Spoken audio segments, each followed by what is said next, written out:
الحمد للہ وکفا والصلاة والسلام علی عباده الذین اصطفى خصوصا علی افضلهم وخاتم النبیین محمد الامین وعلی آلہ وصحبہ اجمعین. اما بعد فاعوذ باللہ من الشیطان الرجیم. بسم اللہ الرحمن الرحیم. سبح للہ ما فی السماوات والارض وهو العزیز الحکیم. لہ ملک السماوات والارض یحیی ویمیت وہو علی کل شیء قدیر. هو الاول والآخر والظاہر والباطن وہو بکل شیء علیم.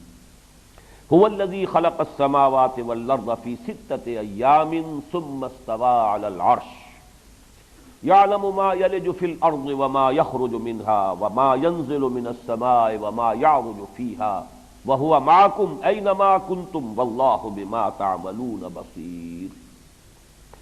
لَهُ مُلْكُ السَّمَاوَاتِ وَالْأَرْضِ وَإِلَى اللَّهِ تُرْجَعُ الْأُمُورُ. يُولِجُ اللَّيْلَ فِي النَّهَارِ وَيُولِجُ النَّهَارَ فِي اللَّيْلِ وَهُوَ عَلِيمٌ بِذَاتِ الصُّدُورِ. صدق اللہ العظیم. رب اشرح لي صدری ويسر لي أمری واحلل عقدۃ من لسانی یفقہوا قولی. اس سورہ مبارکہ کا اب ہم سلسلے وار درس شروع کر رہے ہیں. پہلا لفظ سبح تسبیح بیان کرتی ہے ہر وہ شے جو آسمانوں اور زمین میں ہے اللہ کی. اگرچہ اس لفظ پر گفتگو سورہ صف کے ضمن میں بھی ہو چکی، سورہ جمعہ کے ضمن میں ہو چکی، سورہ تغابن کے ضمن میں ہو چکی، لیکن بہرحال اب جب ہم اس کو پڑھ رہے ہیں تو تیزی کے ساتھ میں چند باتیں جو ہے دہرا دینا چاہتا ہوں. ترجمہ ہم کرتے ہیں اللہ کی تسبیح کرتی ہے، پاکی بیان کرتی ہے ہر شے جو آسمانوں اور زمین میں ہے. لیکن لغوی طور پر اس لفظ کا مفہوم کیا ہے؟ سبح یسبح عربی زبان میں آتا ہے کسی شے کے تیرنے کے لیے. تیرنا پانی میں، تیرنا ہوا میں، تیرنا خلا میں، یعنی کوئی شے اپنی سطح پر برقرار رہے، نیچے گرے نہ. اگر پانی کی سطح پر ہے تو گویا کہ وہ تیر رہی ہے، اگر نیچے جائے گی ڈوب جائے گی. اسی طرح کوئی شے اگر فضا میں، خلا میں حرکت کر رہی ہے لیکن اپنے مدار پر برقرار ہے، اپنی سطح پر قائم ہے، تو یہ ہے سبح یسبح. یہ گویا کہ فعل لازم ہے. اس سے باب تفعیل ہے سبح یسبح. یہ ہے کسی شے کو تیرانا. یہاں پر اب یہ فعل متعدی بن گیا. کسی شے کو اس کی اصل جگہ پر، سطح پر برقرار رکھنا، اسے نیچے نہ گرانا یا نیچے نہ گرنے دینا. یہ ہے لفظ کا لفظ جو لغوی مفہوم ہے. اللہ کی تسبیح کیا مانی؟ اللہ کا جو مقام بلند ہے اسے اس پر برقرار رکھا جائے. کوئی ایسا تصور اس کی ذات یا صفات کے ساتھ شامل نہ ہو جائے جو اس کے شایان شان نہ ہو، اس کے مقام سے فروغ ہو. اگر اس کی ذات کے ساتھ کوئی ایسا تصور شامل کر دیا گیا تو گویا کہ آپ نے اسے گرا دیا. اللہ کو اس کے اصل مقام رفیع پر برقرار رکھنا یہ تسبیح ہے. اس کو اب ہم بیان کرتے ہیں اس طریقے سے، یعنی اس کی مراد یہ لیتے ہیں، یہ کہنا کہ اللہ پاک ہے، اللہ ہر عیب سے مبرہ ہے، اعلیٰ ہے، عرفہ ہے، پاک ہے، مبرہ ہے، منزہ ہے. نہ اس میں کسی اعتبار سے کوئی عیب ہے، نہ کسی اعتبار سے کوئی نقص ہے. نقص اور عیب میں فرق ہے. نقص صرف کمی کو کہتے ہیں. عیب جو ہے کوئی شے ہے کہ جو ناپسندیدہ ہے، اور نقص صرف کمی کا نام ہے. نہ کسی اعتبار سے اسے کوئی احتیاج لاحق ہے، جس کو ہم اپنی زبان میں کہیں گے اس کی کرنی کسی سے دبتی نہیں ہے، وہ مستغنی ہے، اس کو کسی کی کوئی احتیاج نہیں. تو ہر احتیاج سے، ہر عیب سے، ہر نقص سے، ہر کوتاہی سے اعلیٰ، عرفہ، منزہ اور مبرہ اللہ کا ہونا، اس کا اقرار کرنا، یہ تسبیح ہے. اب تسبیح جو ہے اس کی دو قسمیں ہیں. تسبیح قولی جو ہم کہتے ہیں سبحان اللہ، سبحان اللہ، سبحان اللہ، یہ گویا کہ تسبیح قولی ہو رہی ہے، زبان سے اللہ کی پاکی کا اور اللہ کی ہر اعتبار سے ایک ہستی کامل ہونے کا اعتراف. ایک تسبیح حالی ہے کہ کوئی شے اپنے وجود سے تسبیح کر رہی ہے. کائنات کی ہر شے اپنے وجود سے گویا کہ تسبیح کر رہی ہے کہ میرا خالق، میرا صانع، میرا ڈیزائنر، میرا کریٹر ایک ہستی کامل ہے کہ جس کے علم میں، قدرت میں، حکمت میں کہیں کوئی کمی نہیں۔ اس لیے کہ تصویر حقیقت میں مصور کے کمال فن یا نقص فن، اس کے اگر فن میں کوئی کمی ہے اس کا بھی منہ بولتا ثبوت جو ہے اس کی تصویر ہوگی، اور اس کا فن اگر کمال پر ہے، نقطہ عروج پر ہے، تو وہ بھی اس کی تصویر بول رہی ہوگی، زبان حال سے بول رہی ہوگی۔ تو یہ کل کائنات اس معنی میں اللہ تعالیٰ کی تسبیح کر رہی ہے۔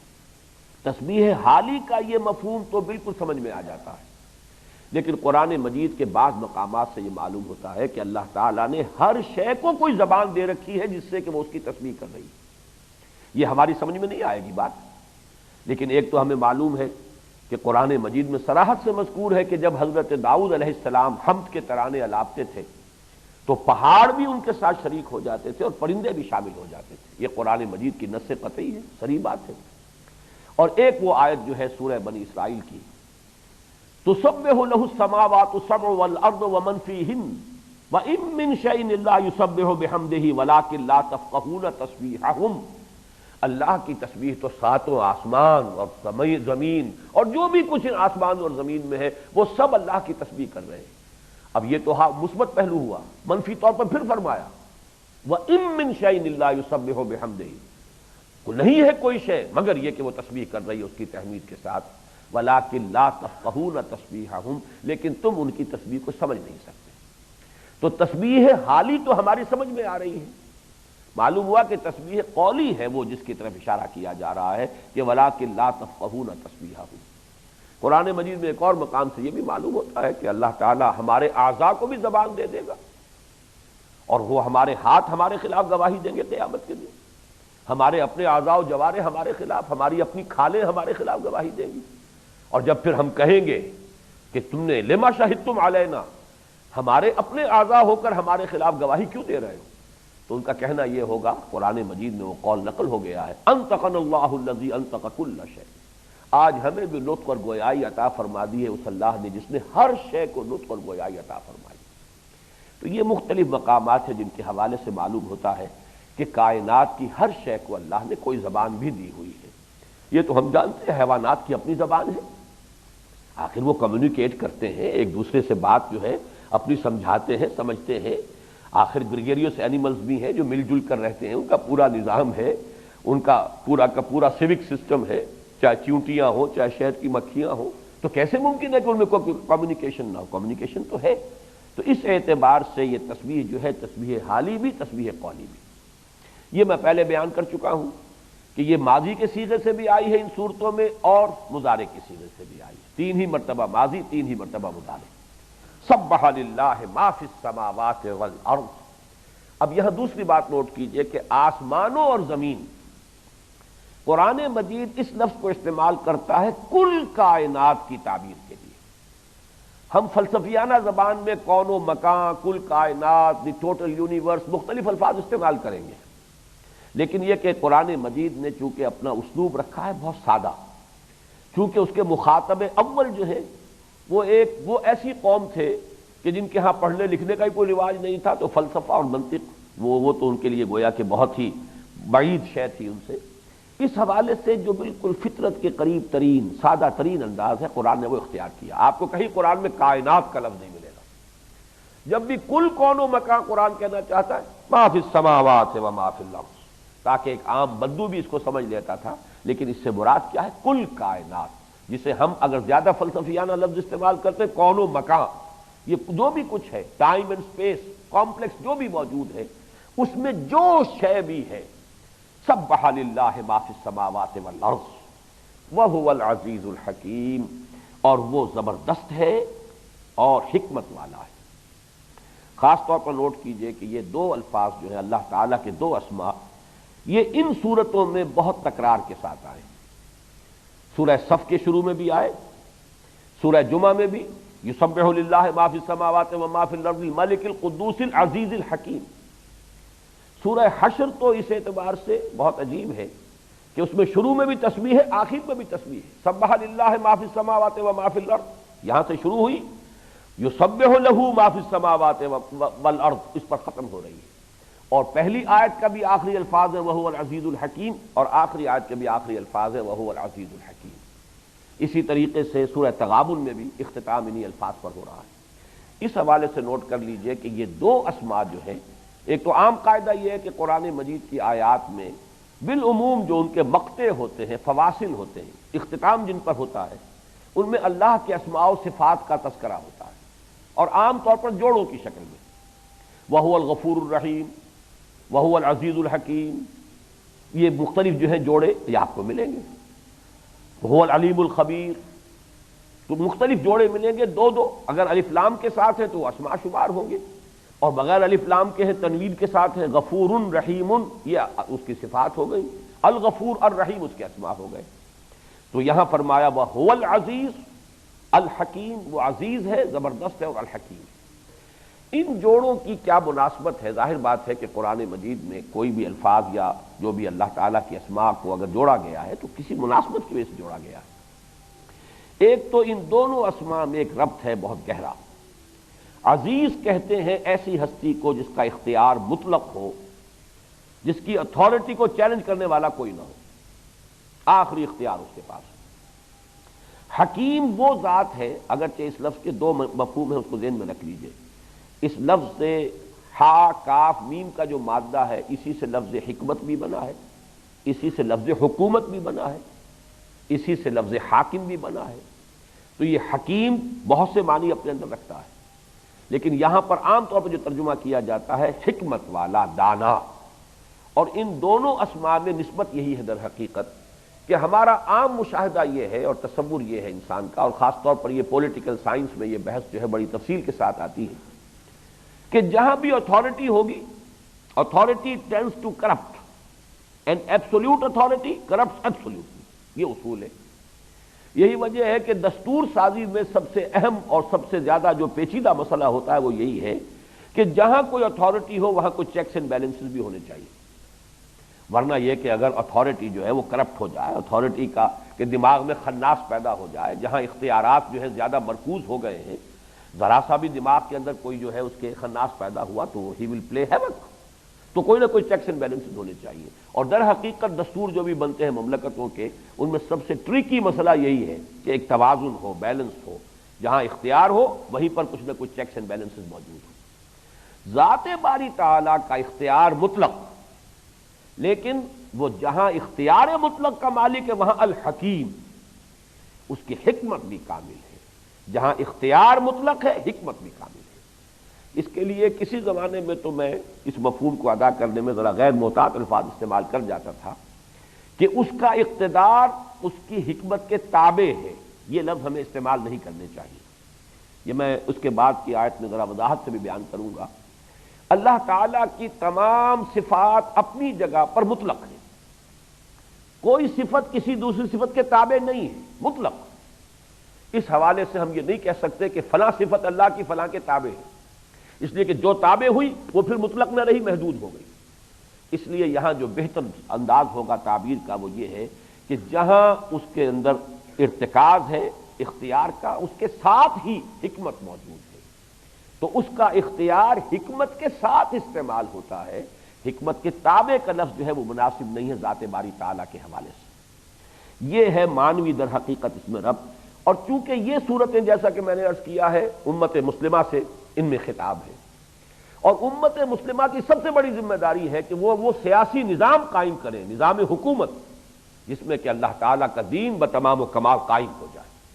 اسی حوالے سے ان صورتوں میں اللہ تعالیٰ کے ان دو اسماء کو ریپیٹڈلی لایا گیا، جیسا کہ اگلی آیت میں بھی آپ دیکھیں گے، اور انہی 6 آیتوں میں 2 مرتبہ الفاظ آ رہے ہیں، لہو ملک السماوات والارض، آسمان اور زمین کی بادشاہی اسی کی ہے۔ یہ بادشاہی کا لفظ دوسری آیت میں بھی آ رہا ہے، اس کے بعد پھر 6ٹھی آیت پھر لہو ملک السماوات والارض۔ یہ تصور جو ہے در حقیقت کے جو ہمارے دور زوال میں مسلمانوں کے ذہنوں سے نکل گیا، وہ عقائد کی اہمیت رہی، عبادات کی اہمیت رہی، لیکن وہ نظام جس میں کہ حکومت اللہ کے ہاتھ میں، اللہ کی حاکمیت کے نظام کو قائم کرنا، یہ خلافت راشدہ کے بعد تدریجاً رفتہ رفتہ جو ہے ذہنوں سے نکل گیا۔ اس لیے کہ جب خلافت ختم ہوئی ملوکیت کا آغاز ہو گیا، کچھ کوششیں ہوئی، حضرت حسین رضی اللہ تعالی عنہ نے کوشش کی، حضرت عبداللہ ابن زبیر رضی اللہ تعالی عنہما نے کوشش کی، پھر اس کے بعد حضرت زید نے کوشش کی، پھر حضرت نفس زکیہ نے کوشش کی، سب کوششیں دنیاوی اعتبار سے ناکام ہو گئیں۔ یہ سب لوگ اپنی جگہ پر اخروی اعتبار سے کامیاب ہیں، لیکن یہ کہ دنیاوی اعتبار سے ناکام ہو گئیں۔ جب تمام کوششیں، تو مسلمانوں نے گویا کہ ذہناً تسلیم کر لیا کہ اب یہ حکومت اور ریاست کا معاملہ یہ تو عصبیت کے بل پر چلے گا، کوئی قبائلی عصبیت مضبوط ہے وہ آ کر جو ہے قبیلہ حکومت کر لے گا، کوئی آئیں گے مغل، کوئی شہنشاہ بابر آئے گا اور لودھی جو ہے ابراہیم لودھی اسے شکست دے دے گا۔ اب یہ چیزیں تو ہے قبائلی عصبیت اور قوت پر، اس کے نیچے نیچے اب دین کیا رہ گیا؟ دین ہے، عقائد ہیں، عبادات ہیں، کچھ نکاح و طلاق کے مسائل ہیں، اللہ اللہ خیر چلنا، باقی ملوکیت۔ اور میں نے حال ہی میں جو مضامین لکھے ہیں اس میں چونکہ یہ بات میرے علم میں پہلے اس طریقے سے کلیئرلی نہیں تھی کہ حضرت ابو ہریرہ فرما رہے ہیں رضی اللہ تعالیٰ عنہ کہ میں نے اللہ کے رسول سے علم کے 2 برتن حاصل کیے، ایک برتن سے تو میں نے خوب تقسیم کیا، خوب بانٹ دیا، لوگوں کو خوب اس میں سے علم جو ہے پہنچا دیا، لیکن دوسرے برتن کا منہ کھول دوں گا تو گردن اڑا دی جائے گی۔ اور حضرت ابو ہریرہ یہ نقطہ جو ہے در حقیقت ابھی میں نے تحقیق کی کہ سن 57 یا 58 یا میکسیمم سن 59 میں ان کا انتقال ہو چکا ہے، جبکہ ابھی حضرت امیر معاویہ رضی اللہ تعالیٰ عنہ کی حکومت تھی، ابھی وہ اگلا ملوکیت کا دور تو آیا ہی نہیں۔ حضرت معاویہ رضی اللہ تعالیٰ عنہ تو وہ بہرحال چاہے یہ کہ ہم ان کے دور حکومت کو دور خلافت راشدہ میں شامل نہیں سمجھتے، لیکن بہرحال صحابی رسول ہیں، کاتب وحی ہیں، اپنی ذات کے اعتبار سے تو جو ان کا منصب ہے ایک صحابی کی حیثیت سے وہ انکویسچنیبل ہے۔ پھر بھی یہ نظام کی تبدیلی اس درجے وہاں بھی آ چکی تھی کہ اب حضرت ابو ہریرہ کہہ رہے ہیں کہ اگر میں دوسرے برتن کا منہ بھی کھول دوں گا تو میری گردن اڑا دی جائے گی۔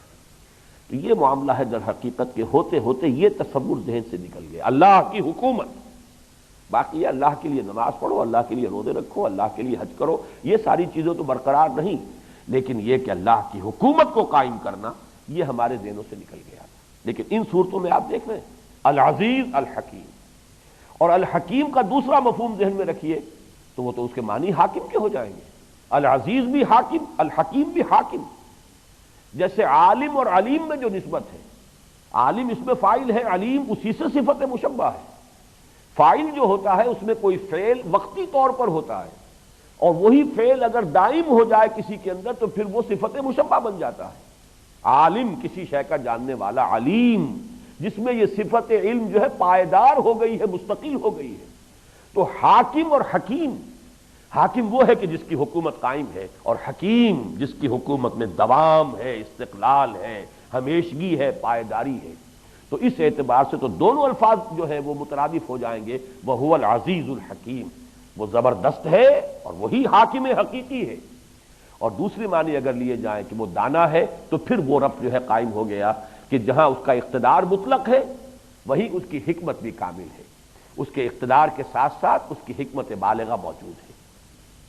لہو ملک السماوات والارض، اسی کے لیے ہے۔ اب یہ لام جو ہے مختلف اس کی قسمیں ہیں نحو میں، یہاں کم سے کم 2 کے حوالے سے بات سمجھ لیجئے۔ لہو لام تملیک، کسی شے کا مالک ہونا، ھذا القلم لی، یہ قلم میرا ہے، یعنی میں اس کا مالک ہوں، یہ میری ملکیت ہے۔ اور لہو جو ہے وہ لام استحقاق بھی ہوتا ہے، کسی کو حق پہنچتا ہو اس کا، اسی کو آپ انگریزی میں کہتے ہیں ڈی فیکٹو ڈی جیورے۔ لہو ما فی ملک السماوات والارض، آسمانوں اور زمین کی ملک، حکومت، بادشاہی ڈی فیکٹو بھی اسی کی ہے، ڈی جیورے بھی اسی کی ہے۔ اسی کو حق پہنچتا ہے کہ وہ حاکم ہو، اسی کو حق پہنچتا ہے کہ وہ چونکہ مالک بھی۔ اب یہ دیکھیں یہ لفظ بھی دونوں معنی دیتا ہے، میم لام کاف سے ہی ملکیت ہے، مالک، اسی سے ملک ہے، حکومت، بادشاہی۔ اسی لیے سورہ فاتحہ کی قرأت میں بھی مالک یوم الدین، ملک یوم الدین، یہ دونوں قرأتیں موجود ہیں۔ اور شیخ عبد الباسط کی ایک قرأت جو ہے اس کے اندر تو انہوں نے ان دونوں قرأتوں کو پڑھا ہے، مالک یوم الدین، ملک یوم الدین۔ ملک بادشاہ، مالک کسی شے کی ملکیت کا حق رکھنے والا، اور دونوں میں منطقی ربط یہی ہے کہ جو کسی شے کا مالک ہے اسی کو اختیار حاصل ہے کہ وہ اس کی مرضی کے مطابق اس میں تصرف ہو۔ اس پہلو سے یہ ملوکیت یا ملک، اللہ کی بادشاہی اور اللہ کی ملکیت، یہ دونوں گویا کہ باہم لازم و ملزوم ہے۔ اور لہو میں یہ دونوں پہلو ہیں، اسی کو حق پہنچتا ہے بادشاہی کا، باقی کوئی اور بادشاہی کا، جس کو میں بہت تفصیل سے واضح کر چکا ہوں اپنے ان خطبات خلافت میں بھی، غیر اللہ کی حاکمیت کا تصور سب سے بڑا شرک ہے اس دور کا. بادشاہی صرف اللہ کے لیے. اور اسی کی بہترین تعبیر علامہ اقبال نے کی ہے، سروری زیبا فقط اس ذات بے ہمتا کو ہے، حکمراں ہے ایک وہی باقی بتانے آزری. چاہے وہ فرد واحد ہو، وہ فرعون یا نمرود بن گیا، وہ خدائی کا دعوے دار قرار پائے گا. اور اگر وہ پوری قوم پر آپ نے پھیلا دیا تو اس کی بھی وہی تمثیل میں پھر دوبارہ دہرا رہا ہوں، بارہا بہت سے حضرات نے مجھ سے سنی ہوگی کہ اگر کوئی گندگی کی بہت بڑی جو ہے پوٹ ٹنوں جو ہے وزن کی گندگی کسی کے ایک سر کے پر رکھی ہوئی ہے کسی ایک شخص کے، اور یا یہ کہ پھر اس کو تولا تولا ماشا ماشا تمام لوگوں میں تقسیم کر دیا جائے، گندگی تو گندگی رہے گی. وہ فرعونیت اور نمرودیت کیا تھی کہ ایک فرد جو ہے وہ مدعی تھا حکومت کا. الیس لی ملک مصر، کیا مصر کی حکومت میری نہیں ہے؟ کیا میں بادشاہ نہیں ہوں؟ وہذہ الانہار تجری من تحتی، اور یہ سارا نظام جو ہے اریگیشن کا یہ میرے اختیار میں ہے، جس کو چاہوں پانی دوں، جس کا چاہوں موگا بند کر دوں. یہ تھا دعویٰ اس کا فرعون کا، جس کو کہ قرآن مجید نے تعبیر کیا کہ اس نے خدائی کا دعویٰ کیا، انا ربکم الاعلی. لیکن یہی معاملہ آج جو ہے خدائی کا دعویٰ تقسیم ہو گیا ہے کہ اسے تمام لوگوں میں تقسیم کر دیا گیا. نظری اعتبار سے سب حاکم ہیں، پاپولر ساورنٹی ہے، سب کے لیے حاکمیت ہے. لیکن جان لیجئے کہ اسلام کے نزدیک حاکمیت صرف اللہ کی، لہو ملک السماوات والارض. حاکمیت کا حق، حکومت کا حق آسمانوں اور زمین کی صرف اسی کو حاصل ہے، اور بالفعل بھی وہی ہے. یہ بہت پیارا نکتہ، اس پر نوٹ کیجئے گا. انسانی زندگی جس میں کچھ تھوڑا سا اللہ نے اختیار دے دیا انسان کو، وہ اس میں حاکم بن کے بیٹھ گیا. حالانکہ اگر آپ حقیقت کے اعتبار سے غور کریں تو بالکل جس کو کہ محاورے میں کہا جاتا ہے کہ ہلدی کی گانٹھ مل گئی تھی اور پنساری بن کر بیٹھ گئے. کیا حکومت ہے انسان کی؟ اپنے وجود پر تو اس کا اختیار چل نہیں رہا. اس کے اپنے جسم کا پورا نظام اللہ کے قانون میں جکڑا ہوا ہے. وہ اگر کہیں چاہے کہ میرے جسم پر اس جگہ بال نہیں اگنے چاہیے، اسے اختیار ہی نہیں، وہ تو اگیں گے، آپ اس کو روک نہیں سکتے. اور آپ کی عطریوں کے اندر حرکت آپ کے اختیار میں نہیں ہے، وہ تو کوئی اور ہی قانون ہے، کسی اور ہی کی مرضی ہے جس کے تحت اس میں حرکت ہوگی. آپ کا دل جو ہے وہ آپ کے اختیار میں نہیں ہے، جب بند ہو جائے گا ہو جائے گا، آپ کی مرضی سے چلنے والا نہیں ہے. معلوم ہوا کہ ہمارا اپنا پورا وجود جو ہے تابع جکڑا ہوا ہے اسی قانون خدا بندی کے اندر. اذن رب کے بغیر جو ہے پتہ نہیں ہلتا، اور ہمارے اپنے وجود کے اندر بھی پورا کا پورا نظام جو ہے اسی قانون کے شکنجے میں ہے. لیکن بس اللہ نے ایک اختیار دیا ہوا، اما شاکرم و اما کفورا. چاہو تو شکر گزاری کی راہ اختیار کرو، چاہو تو ناشکری کی روش اختیار کرو. یہ اسی کی دی ہوئی آزادی ہے. لیکن ہم نے اس جو ہلدی کی گانٹھ کے اوپر اپنی بادشاہی کا جو ہے تخت جمایا ہے، اور پھر وہ پاپولر ساورنٹی ہے، پوری دنیا کا ایک نظام ہے. واقعہ یہ ہے کہ اس دور کا سب سے بڑا شرک ہے. سروری زیبا فقط اس ذات بے ہمتا کو ہے، حکمراں ہے ایک وہی باقی متانے آتے. لہو ملک السماوات والارض، تو اسی کے لیے ڈی جیورے ہے بادشاہی آسمانوں اور زمین کی، اور اسی کے لیے ڈی فیکٹو بھی ہے بادشاہی آسمانوں اور زمین کی. لہو ملک السماوات والارض یحیی و یمیت. اب اس کو بھی ذرا نوٹ کیجئے. وہ زندہ رکھتا ہے، وہ مارتا ہے. زمین و آسمان کا فرق واقع ہو جاتا ہے. میں یہ کہتا ہوں ہم مرتے ہیں، ہم جیتے ہیں. گویا کہ موت اور زندگی کی نسبت ہم اپنی طرف کر رہے ہیں. یہی یوں سمجھ لیجیے محجوبیت ہے. یہی ہم پردے میں آ گئے، اوٹ میں آ گئے، یہی گمراہی ہے. وہ زندہ رکھے ہوئے ہے ہمیں، اور وہ جب چاہے گا ہم پر بہت بارش کر دے گا. یہ کمال معرفت ہے. فرق اتنا ہی ہے صرف، مردی اور نامردی قدم فاصلہ دارد. اس ہدایت میں اور ضلالت میں فرق اتنا ہی ہے. اللہ جلاتا ہے، اللہ مارتا ہے، ہم جیتے ہیں، ہم مرتے ہیں. چنانچہ یہ قول قرآن مجید میں نقل ہوا ہے، جسے آج کا ہم کہیں گے مادہ پرست انسان، ملحد انسان. اس کی تعبیر کیا ہے؟ ان ہی الا حیاتنا الدنیا نموت و نحیا وما یہلکنا الا الدہر. نہیں ہے مگر دنیا کی یہ زندگی، ہم خود ہی جیتے ہیں، خود ہی مرتے ہیں. نموت و نحیا، یہاں نموت و نحیا میں نسبت اپنی طرف ہے. ہم جیتے ہیں، ہم مرتے ہیں. اور اسی کو اگر نسبت بدل دی، یحیی و یمیت، وہی زندہ رکھتا ہے یا زندہ کرتا ہے، وہی موت وارد کرتا ہے. اس فعل کی نسبت اللہ کی طرف ہو گئی. یہی ہدایت ہے، یہی معرفت ہے، یہی توحید ہے. یحیی و یمیت وہو علی کل شیء قدیر، اور وہ ہر شے پر قادر ہے. تھوڑی سی وضاحت میں یہاں کروں گا اللہ تعالیٰ کی، چونکہ میں نے عرض کیا تھا کہ معرفت الہی یہی در حقیقت انسان کی سب سے زیادہ مطلوب و مقصود شے یہی ہونی چاہیے، اس لیے کہ جتنی معرفت ہوگی اتنا ہی در حقیقت ہمارا رویہ عملی بھی درست ہوگا، جتنی اللہ کی عظمت کا انکشاف ہو جائے گا اتنی ہی ہمارے اندر اللہ کے سامنے فروتنی اور سر افگندگی کی کیفیت جو ہے پیدا ہو جائے گی۔ مجھے وہ مصرع یاد آ رہا ہے، اگرچہ وہ لفظی طور پر تو مناسب نہیں ہے یہاں، ان کا غرور دیکھ کر بن گئے خاکسار ہم، تو غرور چھوڑ دیجئے، ان کا عروج دیکھ کر کہہ دیجئے جتنا اللہ کی عظمت کا انکشاف ہوگا اتنا ہی انسان کے اندر تواضع اور فروتنی اور گردن جھکا دینے کی کیفیت پیدا ہوگی۔ اس اعتبار سے اصل شے جو مطلوب اور مقصود کے درجے میں وہ معرفت رب ہے۔ البتہ بلکہ ہمارے ہاں بہت سے مفسرین نے اور صوفیاء نے خاص طور پر وما خلقت الجن والانس الا لیعبدون کی جو وہ تفسیر کرتے ہیں وہ یہ ہے کہ وما خلقت الجن والانس الا لیعرفون، میں نے نہیں بنایا ہے انسانوں کو اور جنوں کو مگر اس لیے کہ میری معرفت حاصل کریں۔ اس لیے کہ معرفت حاصل ہو جائے گی تو اس کا منطقی نتیجہ ہے اللہ کو پہچان لو گے، پھر کیسے ہو سکتا ہے کہ تم کسی اور کے پھر جو ہے غلامی اختیار کرو۔ اللہ کا جو حسن و جمال تھا کہ اگر کسی شخص کو اللہ کے حسن و جمال کی کوئی جھلک کبھی نصیب ہو جائے تو کیسے ممکن ہے کہ وہ کسی اور کے حسن کا گرویدہ ہو، کسی اور کی محبت اس کے دل میں کیسے گھر کرے گی۔ مجھے بلکہ یہاں یاد آ رہا ہے ابن سینا کا ایک جملہ ہے بڑا پیارا، اگر تم چاہتے ہو کہ اللہ تعالیٰ کے انوار و تجلیات میں سے تمہیں کوئی حصہ ملے فجاہد فی خلواتک، تو اپنی خلوتوں میں ریاضت کرنی پڑے گی، توجہ کرنی ہوگی، لو لگانی ہوگی، مراقبے کرنے ہوں گے۔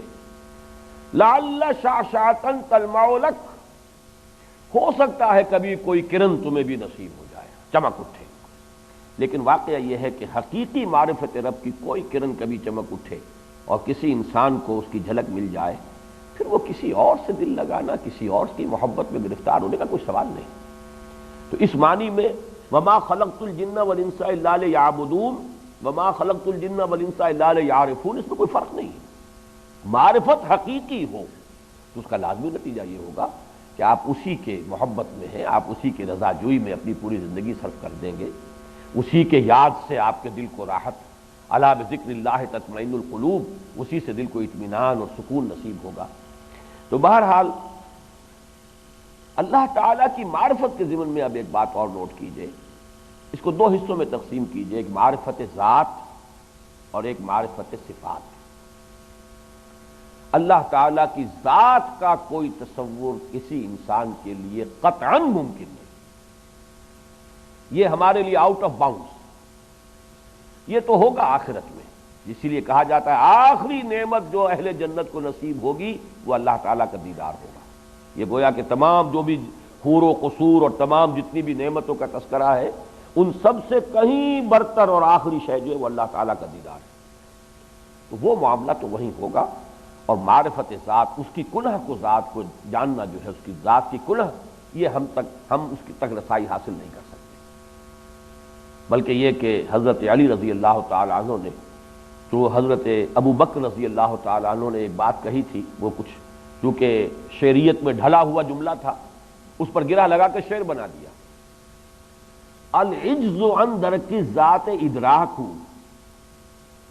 حضرت ابو بکر کی طرف یہ قول منسوب ہے کہ اللہ تعالیٰ کی ذات کے ادراک سے عاجز ہو جانے کا جب انسان کو احساس ہو جائے گا تو یہی ادراک ہے، معلومم شد کہ ہیچ معلوم نہ شد، یہی در حقیقت علم ہے اس میں کہ ہمیں یہ معلوم ہو جائے کہ اللہ کی ذات کا کوئی تصور، کوئی تخیل ہمارے لیے ممکن نہیں، کوئی فہم ہمارے لیے ممکن نہیں۔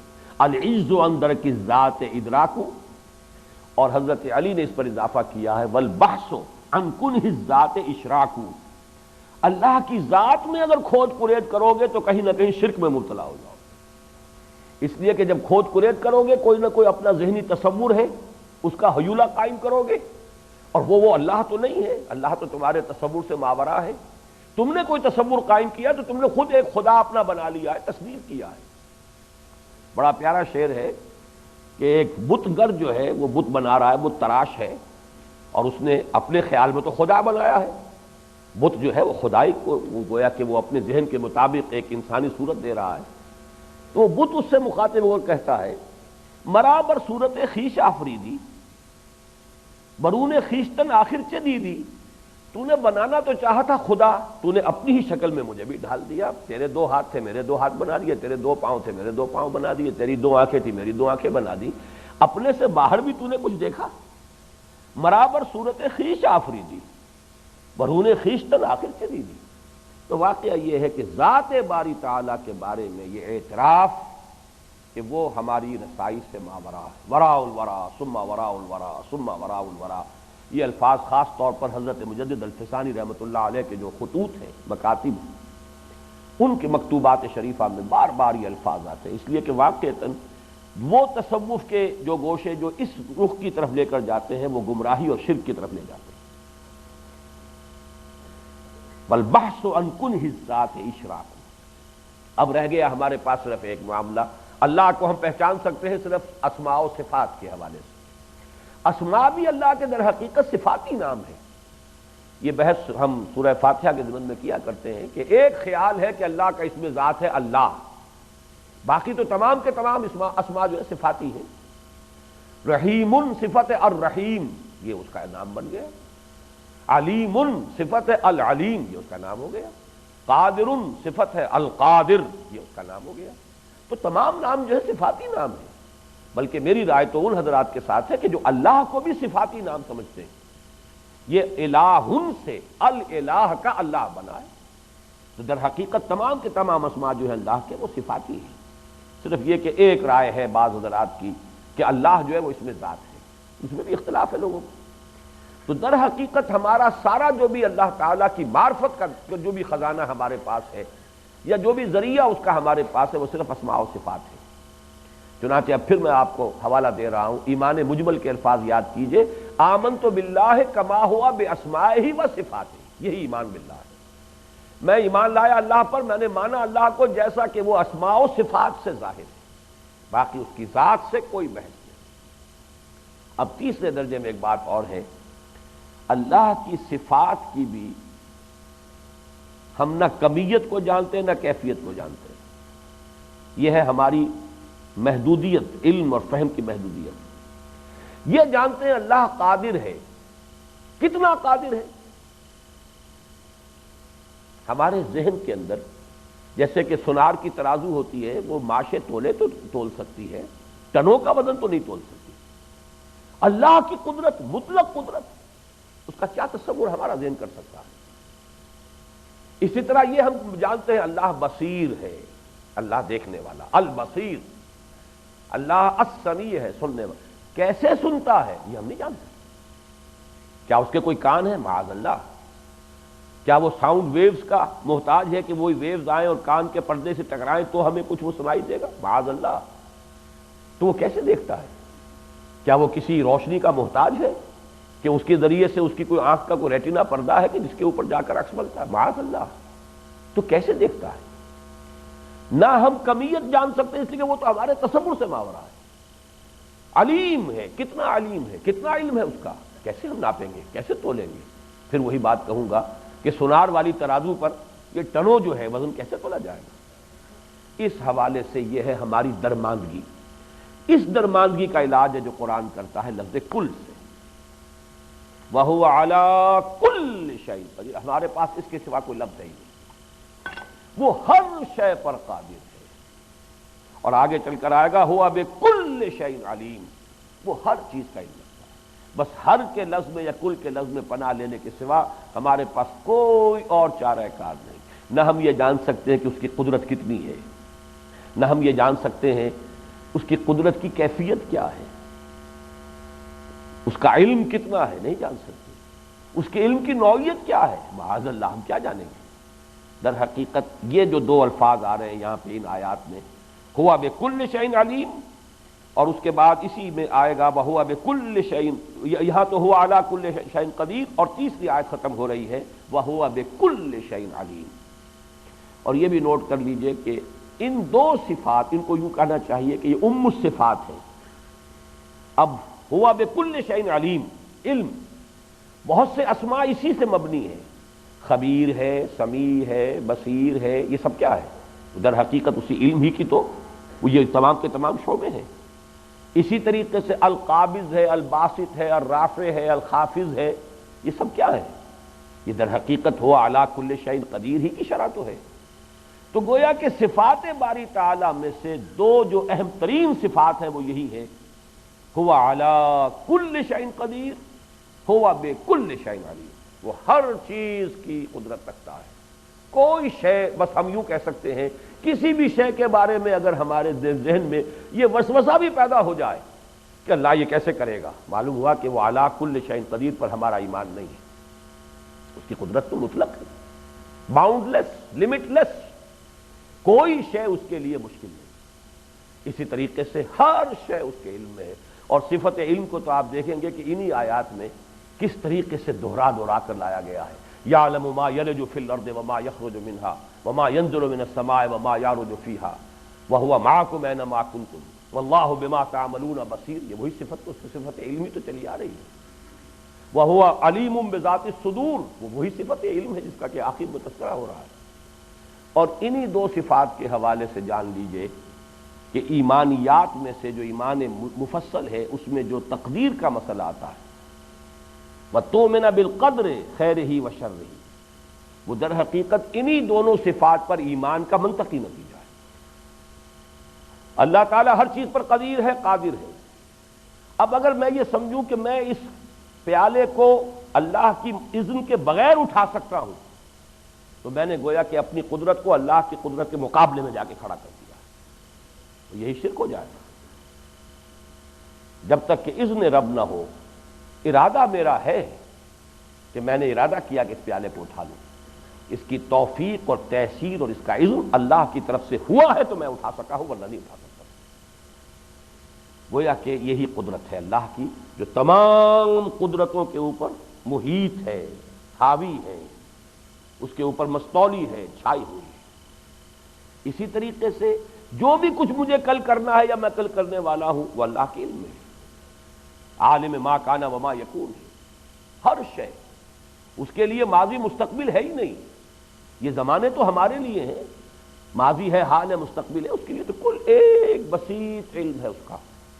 لیکن اس کے یہ معنی نہیں ہے کہ جو کچھ میں کل کرنے والا ہوں اس کے چونکہ علم میں ہے لہذا میں مجبور ہوں کہ وہ کروں۔ یہ جبر و قدر کے بحث سے اس کو علیحدہ کر دیجئے، یہ اس کا پری نالج ہے۔ پری نالج جو ہے وہ نیسیسیٹیٹ نہیں کرتا ہے پری ڈٹرمینیشن کو۔ پری ڈٹرمینیشن جبر اور ہے، پری نالج اللہ کا اور ہے۔ اللہ ہر شے کو جانتا ہے اور ہمیشہ سے جانتا تھا اور جانتا، وہ ہر شے جو ہونے والی ہے اس کے علم کامل کے اندر ازل سے موجود ہے، لیکن اس کے معنی جبر کے نہیں ہے۔ پری ڈٹرمینیشن کو پری نالج سے علیحدہ کر دیا۔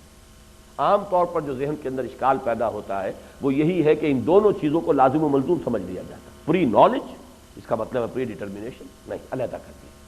لیکن اللہ ہر شے کو جانتا ہے، اس کے لیے جو بھی ماضی کا علم ہے، مستقبل کا علم ہے، یہ تقسیم ہمارے حوالے سے اللہ کے علم کے حوالے سے نہیں۔ سبح للہ ما فی السماوات والارض وهو العزیز الحکیم، لہ ملک السماوات والارض یحیی ویمیت وهو علی کل شیء قدیر، هو الاول والآخر والظاہر والباطن وهو بكل شیء علیم۔ یہ آیہ مبارکہ ہے جس کے بارے میں امام رازی کا ایک قول میں نے اس سے پہلے بھی نقل کیا ہے۔ ویسے تو یہ کہ جب اس کو پڑھیں تفصیل سے ان کی اس پوری بحث کو تو واقعی محسوس ہوتا ہے جیسے کہ تھر تھر کانپ رہے کھڑے ہوئے اس کی جو عظمت ہے اس آیت مبارکہ کی۔ لیکن الفاظ بھی ایسے پیارے لائے، اعلم ان هذا المقام مقام غامض عمیق محیب، یہ مقام غامض ہے، عمیق ہے، محیب ہے، اس کی حقیقت کا سمجھنا آسان کام نہیں۔ هو الاول والآخر والظاہر والباطن، اس کے مفہوم اور معنی پر تو اب انشاءاللہ کل بحث ہوگی۔ میں اس وقت چند باتیں جو بنیادی ہیں، جو ڈیٹا ہے بنیادی، وہ ذرا ذہن میں چاہتا ہوں کہ آج آپ جما لیں گفتگو اس پر، اس لیے کہ یہ در حقیقت فلسفہ وجود سے متعلق آیت ہے، جو کہ فلسفے کا سب سے مشکل مسئلہ ہے، ماہیت وجود۔ آپ کو معلوم ہے کہ ماہیت زمان اور ماہیت وجود یہی دو مسئلے ہیں فلسفے کے جو لا ینحل ہیں اور مشکل ترین ہیں، اور چونکہ بہت سے حضرات کو اس کا ذوق نہیں ہوتا، وہ اس پر موضوع پر گفتگو کو بھی سمجھتے ہیں کہ خامخواہ کی ضیاء وقت ہے، بیکار کو یہ بات کی جا رہی ہے۔ لیکن میں چونکہ یہ الفاظ قرآن میں آئے ہیں، میں یہ سمجھتا ہوں کہ قرآن مجید چونکہ ہدایت صرف جو ہے عوام کے لیے نہیں ہے، خواص کے لیے بھی تو وہیں یہیں سے اس کو ہدایت ملے گی جہاں سے ملے گی۔ اور خواص وہ جو ایسی اللہ تعالیٰ کی طرف سے جن کو عقل ودیعت ہوئی ہے کہ وہ جاننا چاہتی ہے حقیقت کو، کائنات کیا ہے، اس کی حقیقت کیا ہے، وجود کی حقیقت کیا ہے، وجود کی ماہیت کیا ہے، سوالات ہیں، انسان غور کرتا چلا آ رہا ہے، اور اس میں مختلف آراء بنی ہے، مختلف فلسفے ہیں، وحدت الشہود بھی ہے، وحدت الوجود بھی ہے، پھر سنویت بھی ہے، تثلیث بھی ہے، اس پر تو کل گفتگو ہوگی۔ اس وقت جو بات میں نوٹ کرانا چاہتا ہوں صرف ظاہری الفاظ کے حوالے سے، جیسا کہ میں نے آج ہی عرض کیا تھا کہ قرآن مجید میں اللہ کے اسماء آتے ہیں عام طور پر جوڑوں کی شکل میں، جیسے وَهُوَ الْعَزِيزُ الْحَكِيمُ، وَهُوَ الْغَفُورُ الرَّحِيمُ، وَاللَّهُ رَءُوفٌ رَحِيمٌ، یا وَهُوَ الرَّءُوفُ الرَّحِيمُ وغیرہ وغیرہ۔ صرف 3 استثناءات ہیں قرآن مجید میں، اور وہ تینوں کے تینوں انہی صورتوں میں۔ یہاں 4 اسماء آ رہے ہیں، هو الاول والآخر والظاہر والباطن۔ اسی طریقے سے سورہ جمعہ کی پہلی آیت یسبح للہ ما فی السماوات وما فی الارض الملک القدوس العزیز الحکیم، اور تیسری جو ہے وہ سورہ حشر کی جو آخری آیات ہیں، 3 آیات، ان میں سے جو درمیانی آیت ہے وہ تو یوں سمجھیے کہ اسماء باری تعالیٰ کا عظیم ترین حسین ترین گلدستہ قرآن مجید میں وہ ہے، الملک القدوس السلام المؤمن المہیمن العزیز الجبار المتکبر۔